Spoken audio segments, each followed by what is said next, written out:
अस्सलामुअलैकुम। मेरा नाम है यासिर ख़ान और आज केमिस्ट्री में हम केमिकल रिएक्शन के टाइप्स के ऊपर बात करेंगे। इससे पहले वीडियो में मैंने केमिकल रिएक्शन को डिटेल से डिस्कस किया है। अगर आपको केमिकल रिएक्शन के बारे में कोई भी मसला हो तो आप मेरे प्रीवियस वीडियो को देख के वो जो मसला होगा आपका वो हल हो जाएगा। सही है। तो आज चलें जो मोस्ट कॉमन टाइप्स हैं केमिकल रिएक्शन के उसके ऊपर बात करते हैं। तो टाइप्स तो बहुत सारे हैं, लेकिन जो बहुत कॉमन टाइप्स हैं हमारे पास, उसमें जो पहली टाइप है वो है हमारे पास एडिशन रिएक्शन। इसको सिंथेसिस रिएक्शन या कम्बिनेशन रिएक्शन भी कहा जाता है। तो सिंथेसिस या एडिशन या कम्बिनेशन ये वर्ड हम क्यों यूज़ करते हैं, तो आइए इस पे बात करते हैं। सही है। तो मैं पहले हेडिंग लिख देता हूँ, उसके बाद फिर हम इस पर डिस्कशन करेंगे, एग्ज़ाम्पल्स को स्टडी करेंगे और जनरली हम इसका रिएक्शन कैसे लिख सकते हैं उस पर भी बात करेंगे। सही है। तो जो हमारे पास फर्स्ट टाइप है वो है addition reaction. Addition reaction, synthesis reaction भी कह सकते हैं, कॉम्बिनेशन रिएक्शन भी हम कहते हैं इसको। देखिए, सिंथेसिस का मतलब होता है, सिंथेसिस मीन्स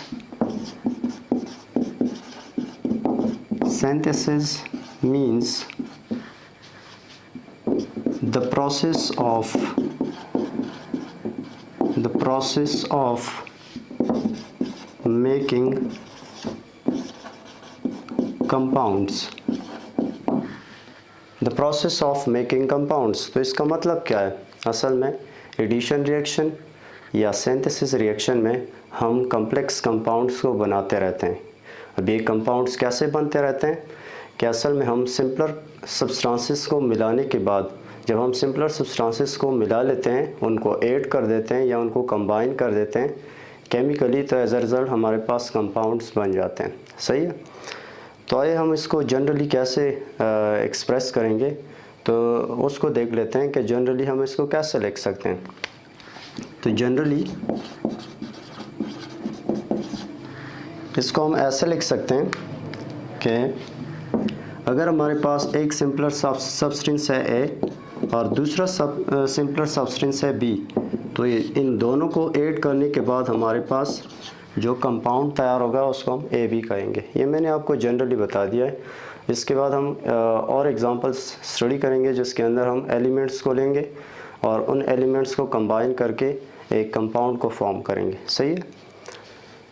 तो क्या होता है कि एडिशन रिएक्शन में या सिंथेसिस रिएक्शन में या कम्बिनेशन रिएक्शन में हमारे पास क्या होता है कि हमारे पास जो सिंपलर सब्सटेंसेस होते हैं, सिंपलर सब्सटेंसेस से मुराद ये है कि ये एलिमेंट्स भी हो सकते हैं या एलिमेंट और कंपाउंड भी हो सकता है। तो आइए एग्जांपल से इसको जान लेते हैं कि इसका मतलब क्या है।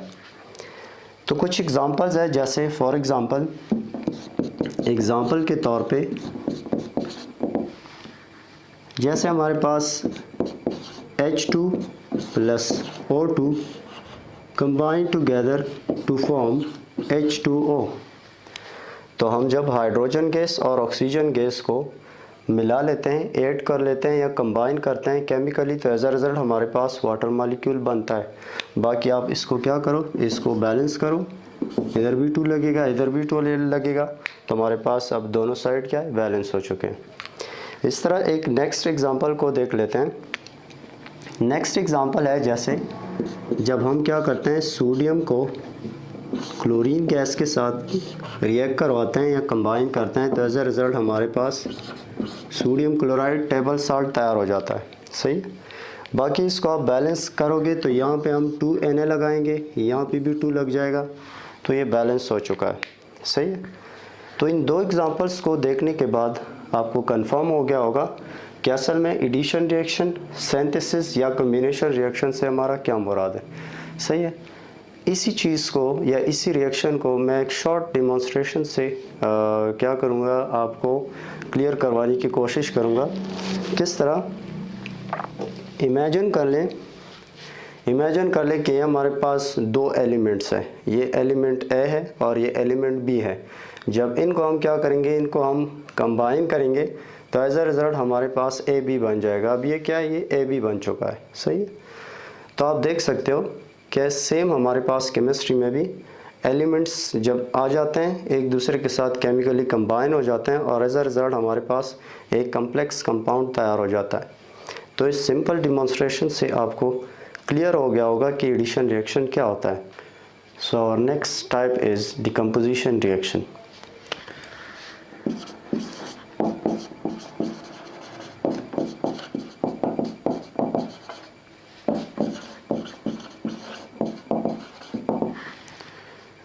डिकम्पोजिशन जो इसमें वर्ड यूज़ हुआ है डिकम्पोज का मतलब होता है to break down into simpler components. आपने देखा होगा कि इससे पहली टाइप जो हमने पढ़ी है एडिशन रिएक्शन या सिंथेसिस रिएक्शन में कि हम छोटे कंपोनेंट्स को क्या करते थे, कंबाइन करते थे और उससे हमारे पास एक बड़ा कंपोनेंट यानी एक कंपाउंड बनता था जिसको हमने एडिशन रिएक्शन कहा था, ठीक है। जबकि हमारे पास जो डिकम्पोजिशन रिएक्शन होता है ये एडिशन रिएक्शन का अपोजिट होता है, ठीक है। ये एडिशन रिएक्शन का अपोजिट है, यानी एडिशन रिएक्शन में जिस तरह हमारे पास स्मॉल कंपोनेंट्स इकट्ठा होके कंबाइन होके एक लार्ज कंपोनेंट को बना देते हैं, इसमें उल्टा होता है। इसमें हमारे पास जो कंपाउंड होता है उसकी ब्रेक डाउन हो जाती है और वह सिंपलर कंपोनेंट्स में कन्वर्ट हो जाता है। वो सिंपलर कंपोनेंट्स एलिमेंट्स भी हो सकते हैं, ठीक है, या एलिमेंट और कंपाउंड भी हो सकता है, सही है। तो असल में डिकम्पोज का मतलब होता है, decompose means to break down. अच्छा, इसमें क्या होता है कि हमारे पास जो कम्प्लेक्स कंपाउंड होता है, complex compound breaks down into simpler substances. अब ये सिंपलर सब्सटेंसेस आपके पास एलिमेंट्स भी हो सकते हैं, एलिमेंट्स और एलिमेंट एंड कंपाउंड भी हो सकता है, यानी एक आपके पास कंपाउंड होगा एक एलिमेंट भी होगा, सही है। तो इसी चीज़ को ज़रा और डिटेल में पढ़ लेते हैं ताकि आपको कंफर्म हो जाए। तो जनरली हमें डिकम्पोजिशन रिएक्शन को कैसे लिखेंगे, जनरली हम इसको लिख लेते हैं जिस तरह हमने एडिशन रिएक्शन में जनरली इसको एडिशन रिएक्शन को एक्सप्रेस किया था, इस तरह हम डिकम्पोजिशन रिएक्शन को भी जनरली एक्सप्रेस कर सकते हैं। इसमें क्या होगा कि आपके पास जो AB है वो डिकम्पोज होके A और B में कन्वर्ट होगा, सही। ये कैसे होता है कि AB जब डिकम्पोज होगा, डिकम्पोजेस, ठीक है, यानी AB की ब्रेक डाउन होगी तब ये कन्वर्ट होगा A और B सिंपलर सब्सटेंसेस में। याद रखें जो डिकम्पोज होता है या जो ब्रेक डाउन हम करते हैं ये या तो आप हीट के ज़रिए कर सकते हो बाय अप्लाइंग हीट, या फिर आप electric current by passing electric current को अगर आप पास करो यानी इलेक्ट्रोलाइसिस के ज़रिए भी हम क्या कर सकते हैं, ब्रेक डाउन कर सकते हैं कंपाउंड की। तो कंपाउंड को या तो हीट के ज़रिए हम उसकी ब्रेक डाउन कर सकते हैं, उसको तोड़ सकते हैं, या फिर इलेक्ट्रिक करंट को पास करके यानी इलेक्ट्रोलाइसिस के ज़रिए हम उसकी ब्रेक डाउन कर सकते हैं, सही है। अब कुछ मज़ीद एग्ज़ाम्पल्स के साथ हम इसको क्या करते हैं, इसको सीख लेते हैं। तो जो हमारे पास एग्ज़ाम्पल्स हैं वो हैं एग्ज़ाम्पल्स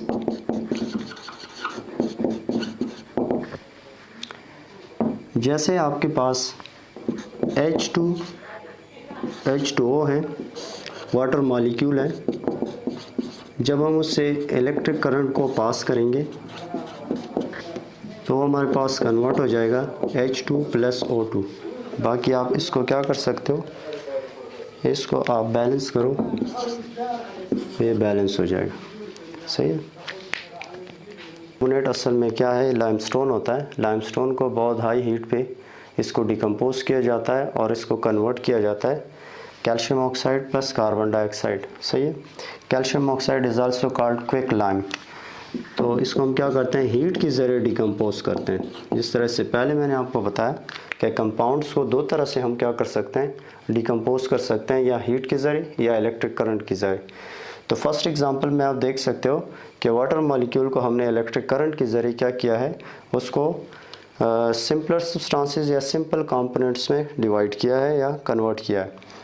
तो ये जो हो रहा है ये असल में इलेक्ट्रोलाइसिस प्रोसेस के ज़रिए हो रहा है, इलेक्ट्रोलाइसिस, ठीक है। और ये जो है ये हीटिंग के ज़रिए हम करवा रहे हैं, सही है। तो चलिए इस डिकम्पोजिशन रिएक्शन को भी एक सिंपल डिमॉन्स्ट्रेशन के ज़रिए हम क्या कर सकते हैं, इसको सीख सकते हैं। फॉर एग्ज़ाम्पल आपके पास ये क्या है, ये ए बी है, ठीक है, ये ए है, ये बी है, पहले से जॉइंट है, यानी केमिकली कंबाइंड है, यानी ये आपके पास एक कंपाउंड है। तो अगर आप इसको या हीट दोगे या इलेक्ट्रिक करंट पास करोगे, यानी वो डिपेंड करता है कि आप किस तरह के कंपाउंड के साथ डील कर रहे हो। तो जब आप क्या करोगे, इसको हीट दोगे तो ये क्या हो जाएंगे, इनके बीच में जो केमिकल बॉन्ड है वो ब्रेक हो जाएंगे और एज अ रिज़ल्ट ये एक दूसरे से दोबारा से अलहदा हो जाएंगे और ये दोबारा से सिंपल कंपोनेंट्स में कन्वर्ट हो जाएंगे। सो थर्ड टाइप है कंबशन रिएक्शन।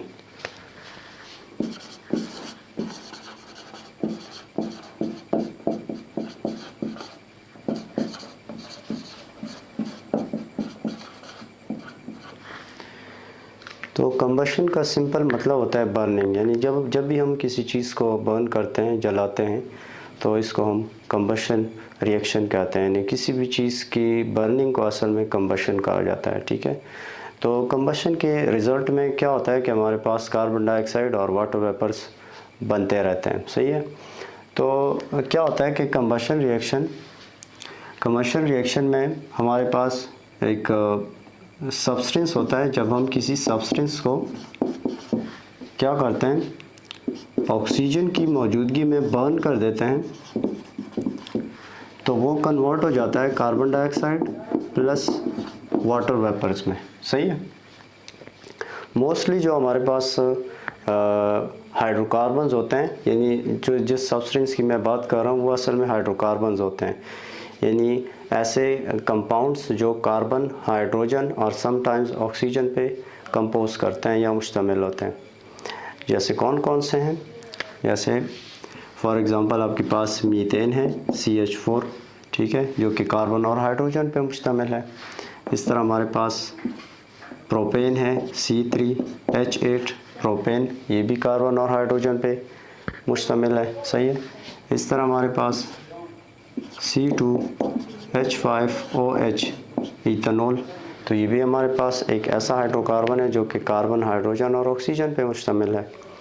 तो याद रखें, कंबशन रिएक्शन में हमारे पास ऐसे हाइड्रोकार्बन्स होते हैं जो कि कार्बन, हाइड्रोजन और ऑक्सीजन पे मुश्तमिल होते हैं। वो जब भी ऑक्सीजन के साथ रिएक्ट करेंगे तो हमारे पास कार्बन डाइऑक्साइड और वाटर वेपर्स को क्रिएट करेंगे, सही है। याद रखें, जितनी भी कंबशन रिएक्शंस होते हैं वो एक्सोथर्मिक इन नेचर होते हैं, ठीक है। All combustion reactions are exothermic in nature.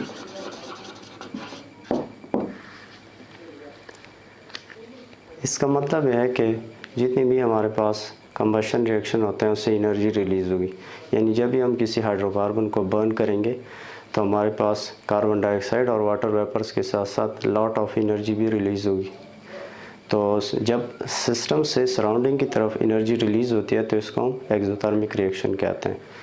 इसमें एक और होता है जिसको हम एंडोथर्मिक रिएक्शन कहते हैं। एंडोथर्मिक रिएक्शन का मतलब है कि जब सराउंडिंग से सिस्टम के अंदर हीट आ जाए तो इसको हम क्या कहते हैं, या सराउंडिंग से सिस्टम की तरफ हीट जो है वो मूवमेंट कर रहा हो तो इसको हम एंडोथर्मिक रिएक्शन कहते हैं, सही है।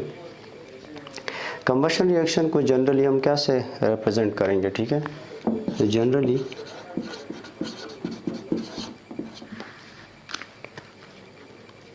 जनरली हम इसको ऐसे रिप्रेजेंट करते हैं, CxHyOZ when combined with oxygen it will give carbon dioxide plus water vapours plus heat और लाइट एनर्जी।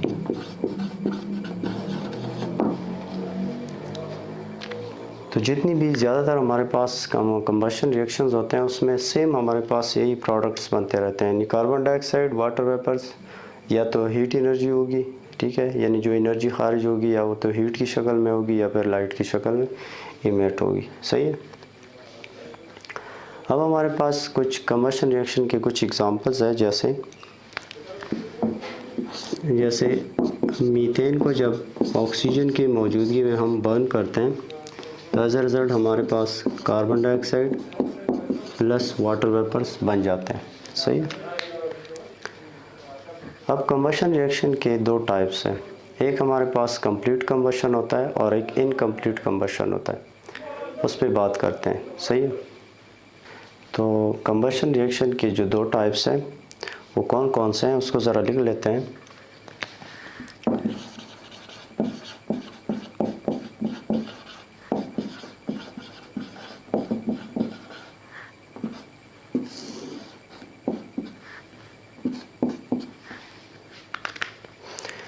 जो इसकी पहली टाइप है वो है कंप्लीट कंबशन,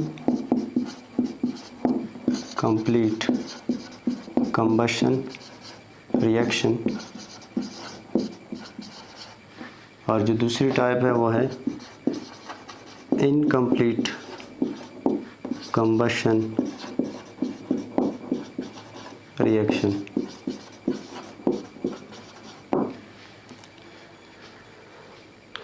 अच्छा देखें, जब भी हम किसी चीज़ को बर्न करते हैं तो या तो वो कम्प्लीटली बर्न होगा या फिर इनकम्प्लीटली बर्न होगा, ठीक है। तो अब कंप्लीट कंबशन से क्या मुराद है हमारा और इनकम्प्लीट कंबशन से हमारा क्या मुराद है। सही है। तो चलें इनको ज़रा क्या करते हैं, इनके बीच में डिफरेंस क्या है और कंप्लीट और इनकम्प्लीट दोनों एक दूसरे से किस तरह मुख्तलिफ है देख लेते हैं। सही है। Complete combustion occurs when plentiful of oxygen is present। यानी कंप्लीट कंबशन आपके पास तब होगी जब कोई चीज़ कंप्लीटली तब आपके पास बर्न होगी और वो आपके पास कार्बन डाइऑक्साइड और वाटर वेपर्स में और हीट या लाइट एनर्जी में कन्वर्ट होगा, वो जो सब्सटेंस होगा। जब आपके पास क्या होगा, जब आपके पास ऑक्सीजन की जो क्वांटिटी होगी या कंसंट्रेशन होगी या ऑक्सीजन की जो सप्लाई होगी वो ज़्यादा मिकदार में होगी, यानी जब एक्सेस अमाउंट में ऑक्सीजन आपके पास मौजूद होगा तब आपके पास वो चीज़ कम्प्लीटली क्या होगी, बर्न होगी, और इसको हम कंप्लीट कंबशन कहते हैं। याद रखें, कंप्लीट कंबशन के रिज़ल्ट में जो हमारे पास प्रोडक्ट्स बनते हैं, products will be carbon dioxide plus water vapours, ठीक है। यानी जब भी आपके पास कंप्लीट कंबशन होगी तो आपके पास जो प्रोडक्ट्स रिज़ल्ट में बनेंगे वो कार्बन डाइऑक्साइड हो और कार्बन डाइऑक्साइड गैस और वाटर वेपर्स आपके पास रिज़ल्ट में आपके पास ये दो चीज़ें आपके पास बनेगी, ठीक है। इनकम्प्लीट कंबशन रिएक्शन में हमारे पास क्या होता है कि इसमें हमारे पास लिमिटेड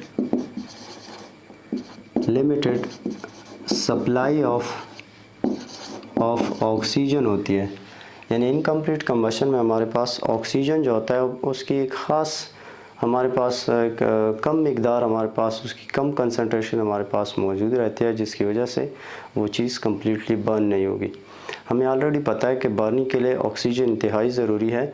तो अगर कोई चीज़ हम जो ऐसी चीज़ जिसको हम बर्न कर रहे हैं, जला रहे हैं, अगर उसको हम ज़्यादा ऑक्सीजन प्रोवाइड करेंगे, यानी वो ज़्यादा ऑक्सीजन की मौजूदगी में बर्न होगा तो वो कम्प्लीटली का बर्न होगा। और अगर हम कोई चीज़ को जला रहे हैं और वहाँ पे ऑक्सीजन की कंसंट्रेशन कम है, यानी वहाँ पे लिमिटेड सप्लाई ऑफ ऑक्सीजन है, तो वो चीज़ कम्प्लीटली बर्न नहीं होगी, वो इनकम्प्लीट उसकी बर्निंग होगी। इस वजह से हम उसको इनकम्प्लीट कंबशन भी कहेंगे। तो रिज़ल्ट में हमारे पास जो प्रोडक्ट्स तैयार होंगे वो आपके पास कार्बन मोनोऑक्साइड भी हो सकता है, ठीक है, साथ ही साथ कार्बन भी बन सकता है और वाटर वेपर्स भी बन सकते हैं, ठीक है। तो ये तीनों में से कोई भी हो सकता है, ठीक है, यानी कार्बन और वाटर वेपर्स भी हो सकते हैं, carbon monoxide and water vapours भी हो सकते हैं, सही है।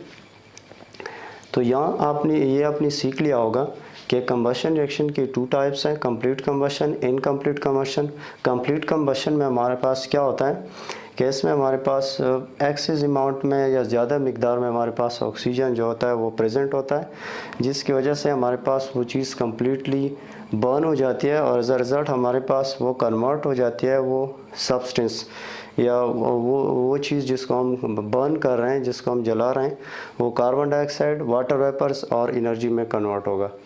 जबकि दूसरे साइड पे हमारे पास जो इनकम्प्लीट कंबशन रिएक्शन है उसमें हमारे पास ऑक्सीजन की एक लिमिटेड सप्लाई होती है, एक कम मिकदार हमारे पास ऑक्सीजन की मौजूद रहती है, जिसकी वजह से हमारे पास वो चीज़ कम्प्लीटली बर्न नहीं होती है और एज अ रिज़ल्ट हमारे पास प्रोडक्ट्स के तौर पे इनमें से कोई भी दो या इनमें से कोई भी चीज़ आपके पास प्रोडक्ट में मौजूद रहेगी, सही। और इससे ये भी अंदाज़ा होता है कि जब हम कंप्लीट कंबशन रिएक्शन में किसी चीज़ को कम्प्लीटली बर्न करेंगे तो इससे जो एनर्जी हमारे पास आएगी वो एनर्जी ज़्यादा होगी, ग्रेटर अमाउंट में होगी, और यहाँ पे हमारे पास एनर्जी की जो मिकदार होगी वो कम होगी, सही। अच्छा जी, तो कंप्लीट कंबशन और इनकम्प्लीट कंबशन के एग्जांपल्स को देख लेते हैं, एक एक एग्जांपल को देख लेते हैं ताकि आपकी अंडरस्टैंडिंग और बढ़ जाए, सही है। तो यहाँ पे मैं लिख देता हूँ कंप्लीट कंबशन की एग्जांपल को लिख लेते हैं,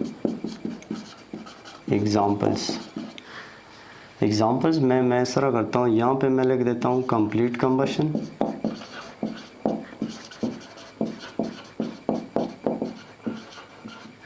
और यहाँ पे मैं लिख देता हूँ इनकम्प्लीट कंबशन।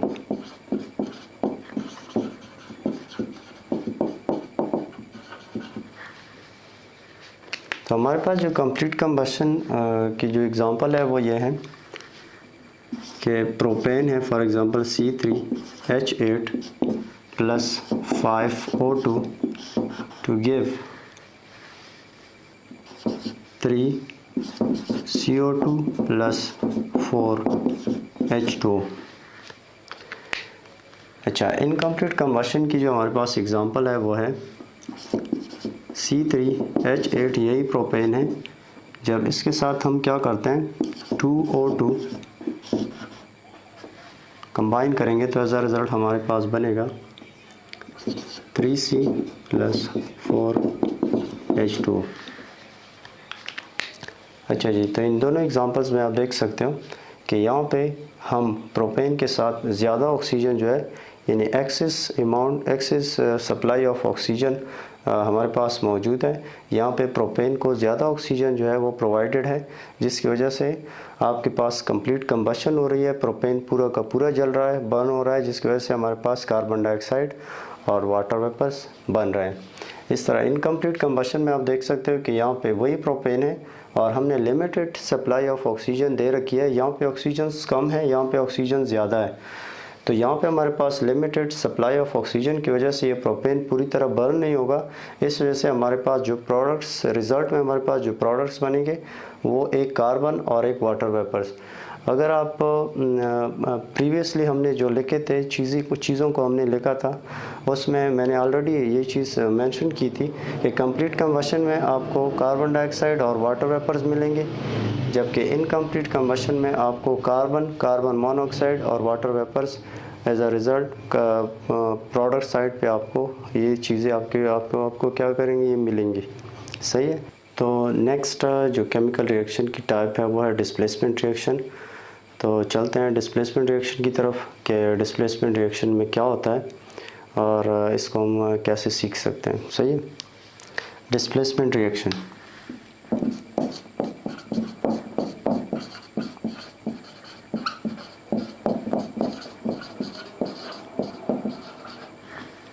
डिस्प्लेसमेंट रिएक्शन को जो दूसरा नाम दिया जाता है इसको हम रिप्लेसमेंट रिएक्शन भी कहते हैं, और रिप्लेसमेंट रिएक्शन। देखें, डिस्प्लेस का मतलब होता है, displace means to take over the place of something else. ठीक है, कि जब आप किसी दूसरी की जगह को क्या करते हो, उसको उसकी जगह से हटा के उसकी जगह आप क्या कर लेते हो, हासिल कर लेते हो, उसकी जगह आप ले लेते हो। सही है, तो यहाँ पे आप लिख सकते हो डिस्प्लेस मीन्स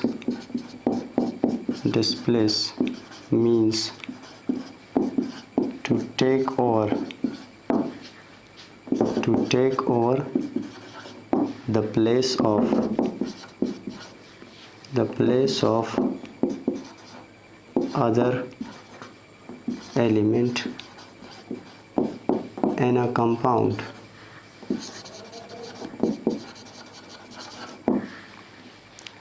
यानी इसका मतलब क्या है कि जब बाहर से कोई एलिमेंट आएगा, वो किसी कंपाउंड के अंदर किसी एलिमेंट को हटा के उसकी जगह पे खुद को क्या करेगा, डिस्प्लेस करेगा या उसकी जगह ले लेगा, तो इसको असल में क्या कहा जाता है, डिस्प्लेसमेंट रिएक्शन का। तो डिस्प्लेसमेंट रिएक्शन में असल में क्या होता है कि एक रिएक्टिव एलिमेंट आता है और किसी कंपाउंड के अंदर लेस रिएक्टिव एलिमेंट को क्या करता है, वो डिस्प्लेस करता है। यानी मोर रिएक्टिव एलिमेंट आएगा और एक लेस रिएक्टिव एलिमेंट को क्या करेगा, डिस्प्लेस करेगा और उसकी जगह पे खुद आएगा। तो किस तरह होता है ये, जनरली हम इसको कैसे लिख सकते हैं, जनरली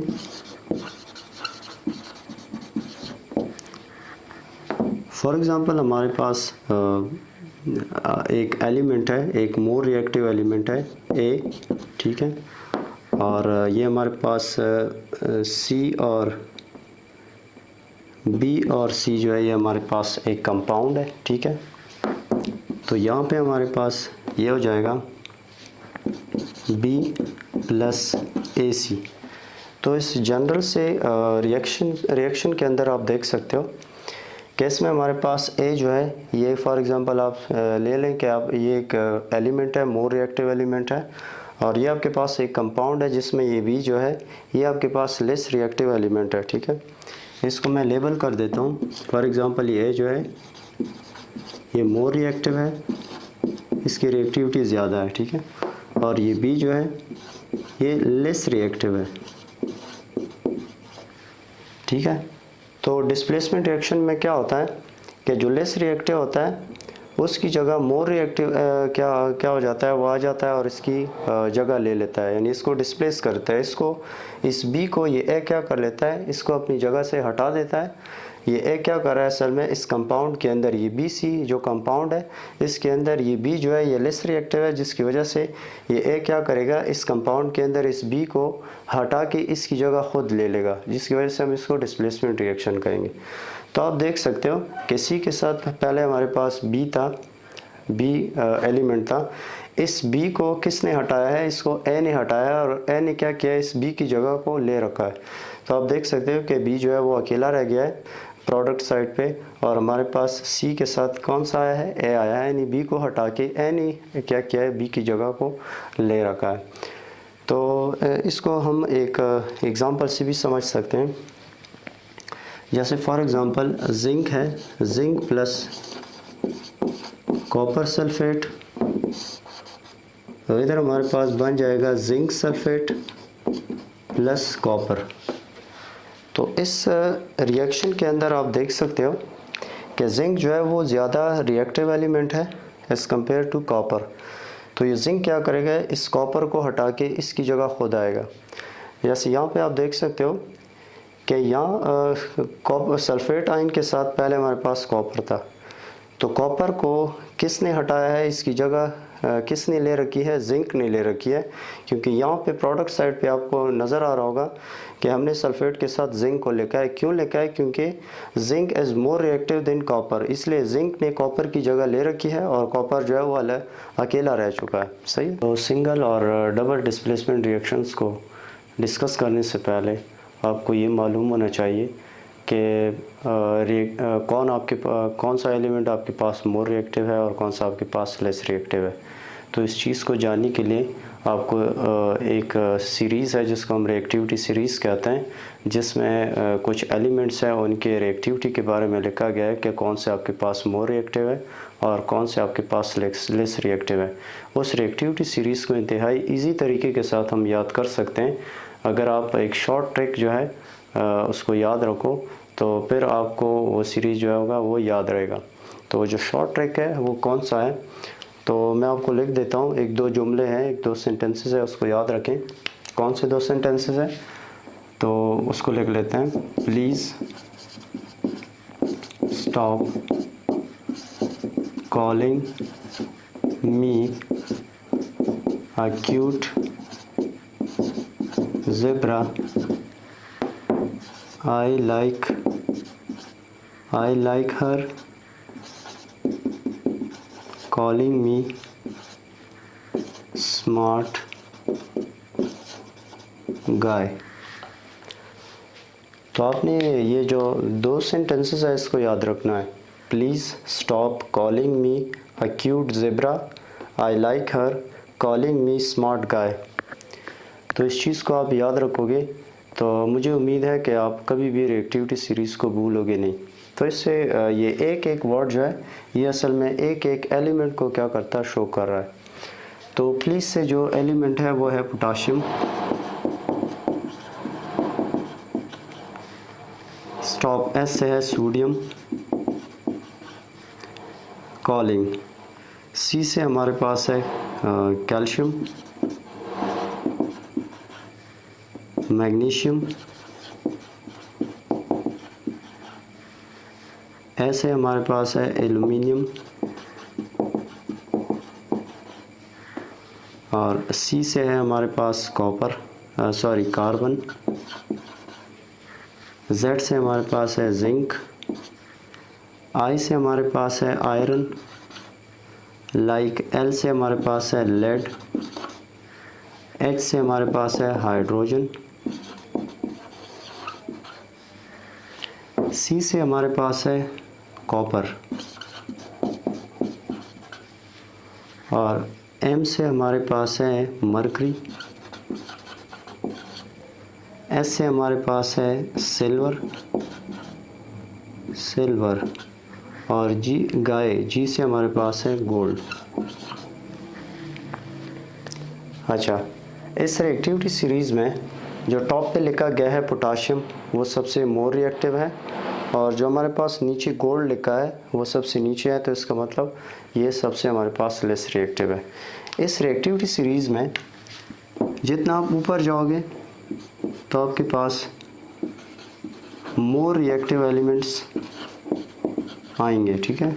और इस रिएक्टिविटी सीरीज़ में जितना आप नीचे जाओगे आपके पास लेस रिएक्टिव एलिमेंट्स आपके पास आएंगे। तो इस सीरीज़ में ऊपर जाने से आपके पास जो रिएक्टिविटी है वो बढ़ेगी और नीचे आने से आपके पास रिएक्टिविटी डिक्रीज़ हो जाएगी। सही है। इसके बाद हम सिंगल डिस्प्लेसमेंट और डबल डिस्प्लेसमेंट रिएक्शन को डिस्कस कर सकते हैं, क्योंकि आप इस काबिल हो चुके हो कि आपके पास मोर रिएक्टिव और लेस रिएक्टिव उसकी पहचान आप कर सकते हो। सही है। अच्छा, एक और बात यहाँ पे इस रिएक्शन में आप देख सकते हो, इससे पहले हमने ये रिएक्शन लिखा भी था कि इस रिएक्शन में जिंक ने क्या किया है, कॉपर को रिप्लेस किया है, क्योंकि कॉपर जो है वो लेस रिएक्टिव है जिंक से, ठीक है। जिंक मोर रिएक्टिव है। इस रिएक्टिविटी सीरीज़ में अगर आप चेक करोगे तो कॉपर नीचे है और जिंक जो है वो ऊपर आ रहा है। आप देख सकते हो, यहाँ पे मैं मार्क भी कर देता हूँ, ये जिंक है, ये आपके पास कॉपर है। कॉपर नीचे आ रहा है, इसका मतलब ये लेस रिएक्टिव है, और जिंक जो है वो ऊपर है तो वो मोर रिएक्टिव है। इसलिए जिंक क्या करता है, वो कॉपर को डिस्प्लेस करता है या रिप्लेस करता है। सही है। अब आते हैं single displacement and double displacement reaction की तरफ।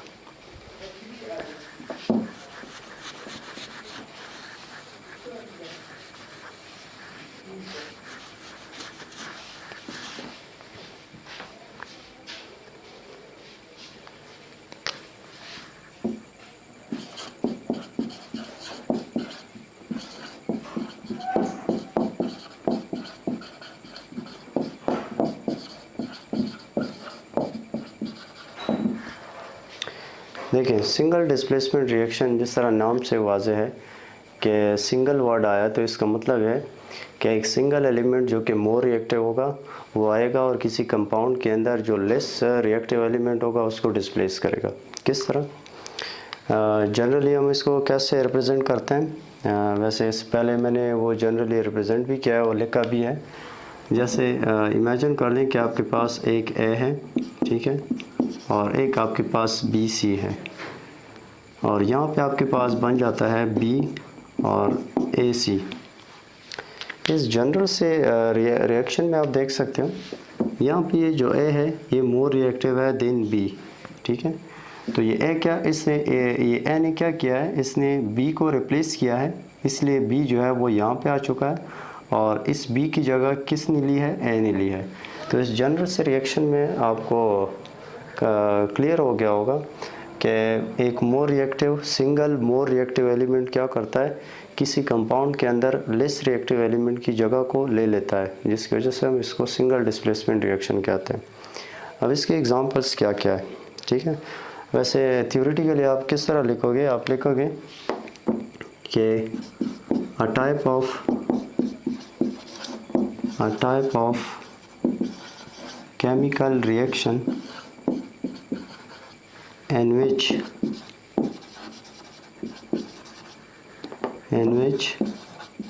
more reactive element displaces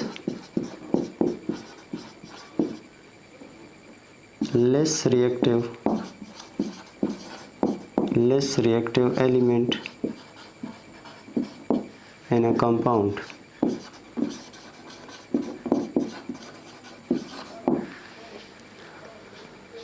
चलो एक एग्जांपल से इसको और भी क्लियर करवा देते हैं कि ये क्या है, ठीक है। तो एग्जांपल क्या है, फॉर एग्जांपल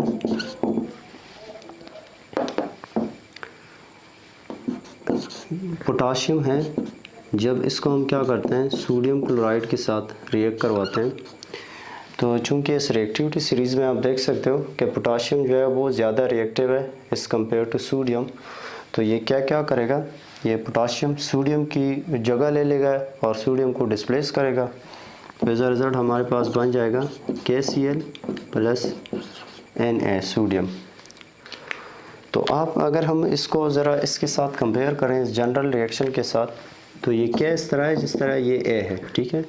इसमें हमारे पास ये Na जो है ये हमारे पास इस तरह है जैसी B, और ये Cl इस तरह है जैसी C। तो A प्लस बी सी, इधर आप देख सकते हो ये आपके पास क्या है, A है, और C क्या है, ये आपके पास C है, तो ये AC बन चुका है और ये आपके पास B अकेला रह चुका है। तो इससे आपको अंदाज़ा हो गया होगा कि सिंगल डिस्प्लेसमेंट रिएक्शन क्या होता है, सही है। अब आते हैं डबल डिस्प्लेसमेंट रिएक्शन की तरफ।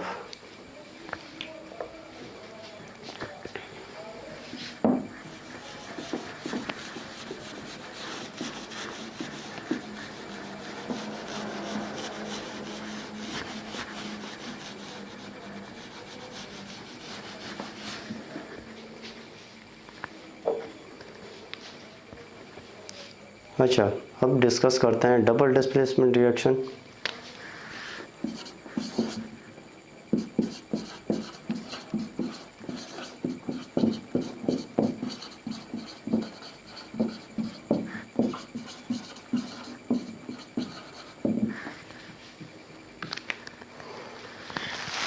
इधर भी हेडिंग में डबल वर्ड आया है, तो इसका मतलब है कि इसमें दोनों कंपाउंड्स के जो कैटायन या एनाइंस होंगे वो क्या करेंगे, वो अपने प्लेसेस को स्विच करेंगे, यानी अपनी जगह को तब्दील करेंगे। लेकिन दोनों कंपाउंड्स के अंदर जो दोनों आइंस होंगे या कैटायंस या एनाइंस वो क्या करेंगे, अपनी अपनी जगह को स्विच करेंगे। कैसे होगा,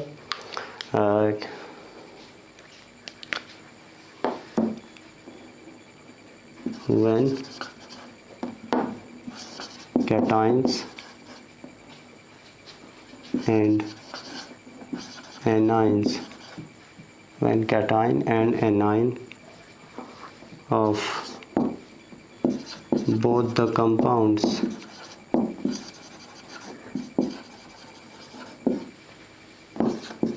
both the compounds switch places।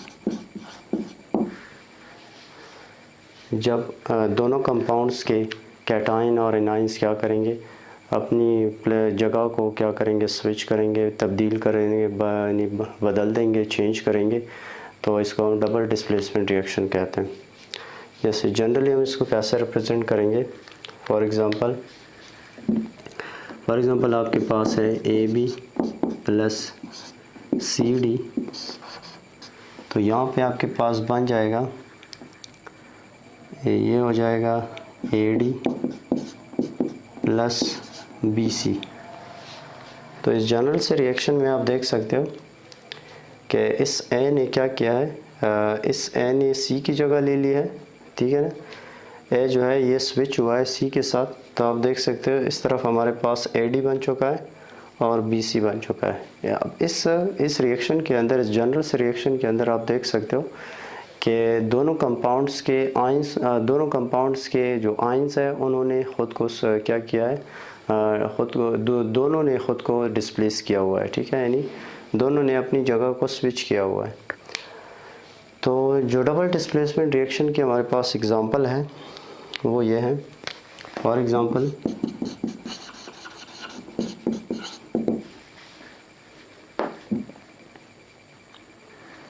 जैसे हमारे पास है copper sulphate plus sodium chloride, तो यहाँ पे हमारे पास बन जाएगा sodium hydroxide, copper sulphate plus sodium hydroxide, तो यहाँ पे बन जाएगा हमारे पास copper hydroxide plus sodium sulphate. तो इसमें आप देख सकते हो कि जो कॉपर है, कॉपर ने सोडियम के साथ अपनी जगह को स्विच किया हुआ है, ठीक है, जिसकी वजह से हमारे पास कॉपर हाइड्रोक्साइड बन चुका है और सोडियम सल्फेट बन चुका है, सही है। तो इन रिएक्शंस को देखने के बाद, जो एग्ज़ाम्पल में मैंने रिएक्शंस को लिखा हुआ है, इन रिएक्शंस को देखने के बाद आप इस काबिल हो गए होंगे कि सिंगल डिस्प्लेसमेंट रिएक्शन में क्या होता है कि एक सिंगल मोर रिएक्टिव एलिमेंट आता है और किसी कंपाउंड में लेस रिएक्टिव एलिमेंट को डिस्प्लेस करता है।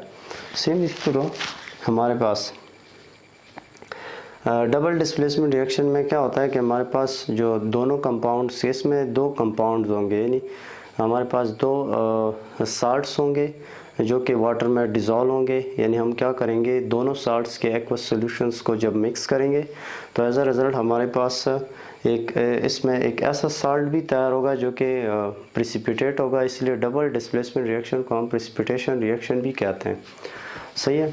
तो डबल डिस्प्लेसमेंट रिएक्शन में क्या होता है कि हमारे पास कंपाउंड्स के अंदर, दोनों कंपाउंड्स के अंदर जो कैटाइंस और एनाइंस होते हैं वो अपनी जगह को बदल देते हैं। तो ये दोनों कंपाउंड्स के दरमियान में होता है, इसलिए इसके लिए वर्ड यूज़ हुआ है डबल डिस्प्लेसमेंट रिएक्शन, सही है। इसके बाद नेक्स्ट हमारा जो रिएक्शन है वो है रेडॉक्स रिएक्शन, तो उसको देख लेते हैं।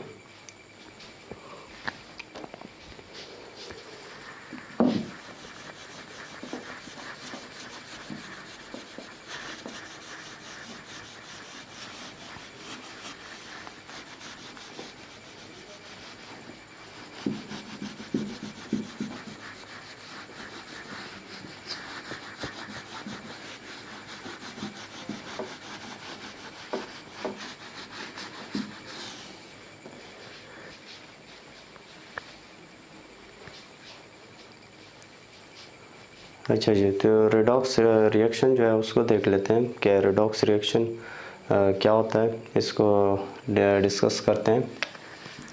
रेडॉक्स रिएक्शंस, देखिए जो रेडॉक्स है, redox is a combination of two words. इसमें एक वर्ड है रेड और एक है ऑक्स। रेड से मुराद है रिडक्शन रिएक्शन, और ऑक्स से मुराद है ऑक्सीडेशन रिएक्शन। तो इसका मतलब है कि रेडॉक्स रिएक्शन में दो रिएक्शंस होते हैं, ऑक्सीडेशन रिएक्शन और रिडक्शन रिएक्शन। इसका मतलब है कि एक ऐसा रिएक्शन जिसमें सिमल्टेनियसली एक ही वक्त में ऑक्सीडेशन रिएक्शन भी हो रहा हो और रिडक्शन रिएक्शन भी हो रहा हो, तो ऐसे रिएक्शंस को हम रिडॉक्स रिएक्शंस कहते हैं। सही है। तो रिडॉक्स रिएक्शंस में क्या होता है, ऑक्सीडेशन और रिडक्शंस को क्योंकि हम डिस्कस करते रहते हैं, तो इसलिए पहले हम ऑक्सीडेशन रिएक्शन और रिडक्शन रिएक्शन पे बात कर लेते हैं कि ऑक्सीडेशन रिएक्शन क्या होता है और रिडक्शन रिएक्शन क्या होता है। Oxidation reaction, reduction reaction. अच्छा, देखिए एक हमारे पास क्लासिकल कॉन्सेप्ट है जिसके मुताबिक ऑक्सीडेशन और रिडक्शन को एक्सप्लेन किया जाता है, और एक हमारे पास मॉडर्न कॉन्सेप्ट है। तो आजकल चूँकि मॉडर्न कॉन्सेप्ट चलता रहता है, तो मैं आपको बता देता हूँ शॉर्टली।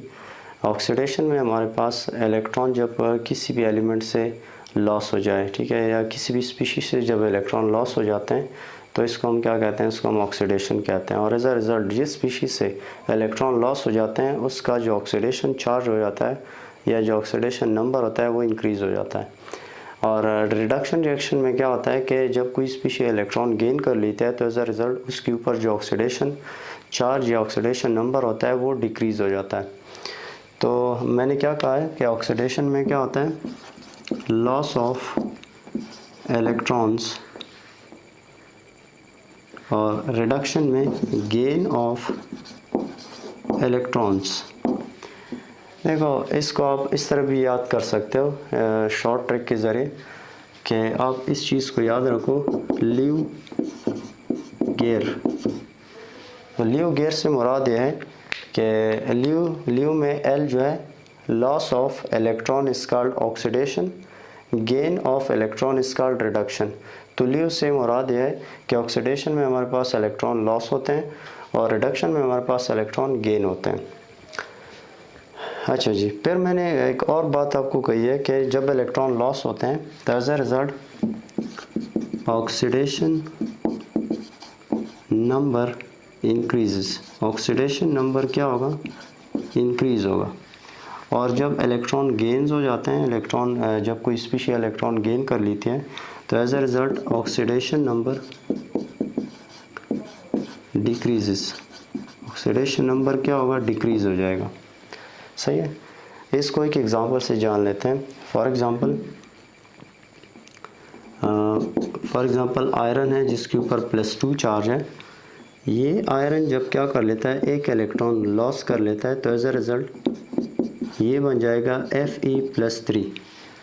तो अभी आप देख सकते हो कि आयरन के ऊपर जो ऑक्सीडेशन नंबर था वो +2 था। सही है।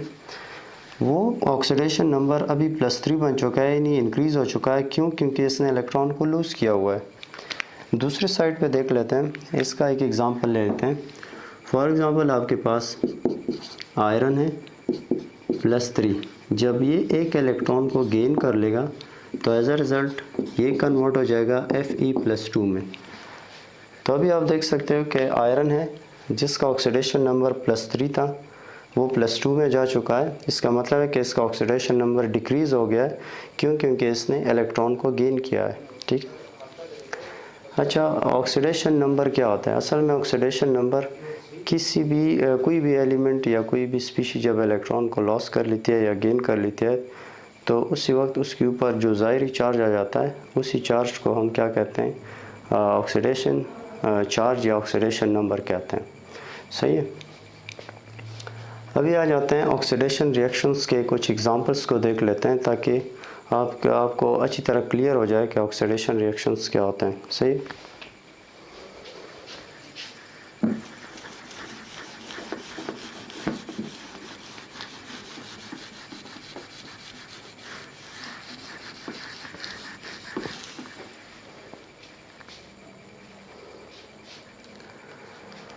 अच्छा, जो ऑक्सीडेशन रिएक्शंस का जो एग्ज़ाम्पल है वो है, या इससे पहले हमने सिंगल डिस्प्लेसमेंट रिएक्शन में भी ये एग्ज़ाम्पल लिखा था, जिंक प्लस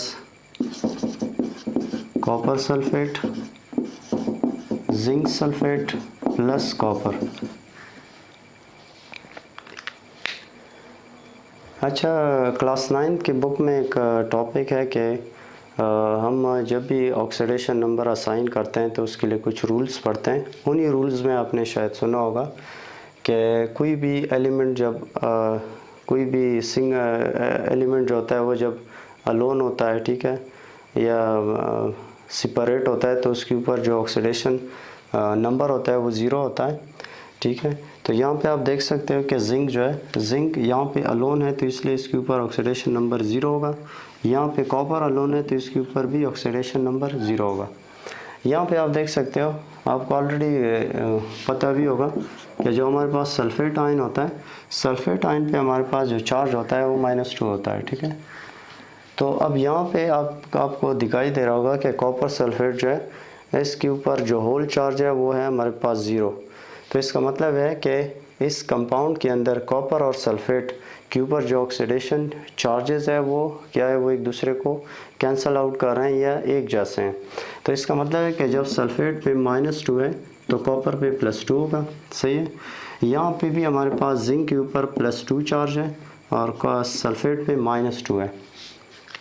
अच्छा, इस एग्ज़ाम्पल के अंदर आप देख सकते हो कि जिंक का जो ऑक्सीडेशन नंबर है वो 0 से +2 में जा चुका है, ठीक है, और कॉपर का जो ऑक्सीडेशन नंबर है वो +2 से 0 में जा चुका है। तो यहाँ पे आप देख सकते हो कि जिंक का जो ऑक्सीडेशन नंबर है वो इंक्रीज़ हो रहा है, ऑक्सीडेशन नंबर इंक्रीजेस, और कॉपर का ऑक्सीडेशन नंबर डिक्रीज़ हो रहा है, ऑक्सीडेशन नंबर डिक्रीजेस। अच्छा, तो अभी हमने पढ़ा कि जो हमारे पास ऑक्सीडेशन नंबर जब इंक्रीज़ हो जाता है तो इसका मतलब है कि ये क्या है, ये ऑक्सीडेशन है।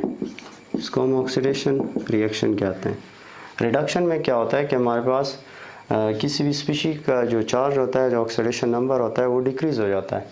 तो आप देख सकते हो कि कॉपर का ऑक्सीडेशन नंबर +2 से 0 में जा रहा है, यानी इसका ऑक्सीडेशन नंबर डिक्रीज़ हो रहा है, इसलिए हम इसको रिडक्शन कहेंगे। तो अभी आप देख सकते हो कि इस एग्ज़ाम्पल के अंदर आपको एक ही वक्त में आपको दो रिएक्शंस देखने को मिल रहे हैं, एक ऑक्सीडेशन और एक रिडक्शन। तो इस तरह के रिएक्शंस को रिडॉक्स रिएक्शंस कहा जाता है। तो आई होप आप रिडॉक्स रिएक्शन को अच्छी तरह समझ गए होंगे। इसके बाद हमारे पास लास्ट जो टाइप है केमिकल रिएक्शन की वो है न्यूट्रलाइजेशन रिएक्शन। तो न्यूट्रलाइजेशन रिएक्शन के ऊपर बात करते हैं, सही है।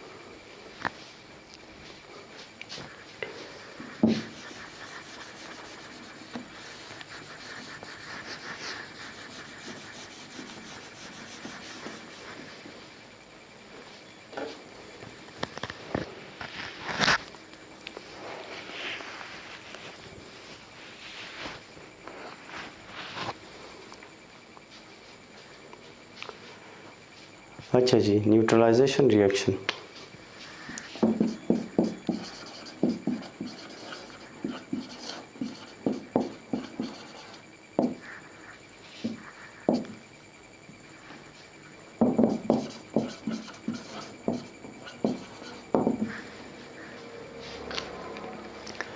तो न्यूट्रलाइजेशन रिएक्शन को असल में प्रेसिपिटेशन रिएक्शन भी कहा जाता है। और इसमें क्या होता है कि हमारे पास जब हम किसी एसिड को बेस के साथ कंबाइन करते हैं तो एज अ रिज़ल्ट हमारे पास प्रोडक्ट्स में साल्ट और वाटर के जो होता है वो बन जाते हैं, यानी H2O मॉलिक्यूल बन जाते हैं। तो इसमें हम क्या करते हैं, when acid combines with base to form salt and water। अच्छा, न्यूट्रलाइजेशन रिएक्शन में क्या होता है कि जो एसिड होता है वो बेस को न्यूट्रलाइज करके साल्ट और वाटर बना देता है, ठीक है। तो वैसे न्यूट्रल का मतलब होता है कि जो एसिड के असरात हो और बेस के जो असरात हो वो ख़त्म हो जाए, तो इसको हम क्या कहते हैं, न्यूट्रल कहते हैं। तो इसलिए इसको न्यूट्रलाइजेशन रिएक्शन भी कहा जाता है। तो न्यूट्रलाइजेशन रिएक्शन के रिज़ल्ट में आपके पास जो बनेंगे, लास्ट में आपके पास जो प्रोडक्ट्स तैयार होंगे वो साल्ट और वाटर ही होगा। सही है। जैसे हम एग्ज़ाम्पल के तौर पे ले लेते हैं, फॉर एग्ज़ाम्पल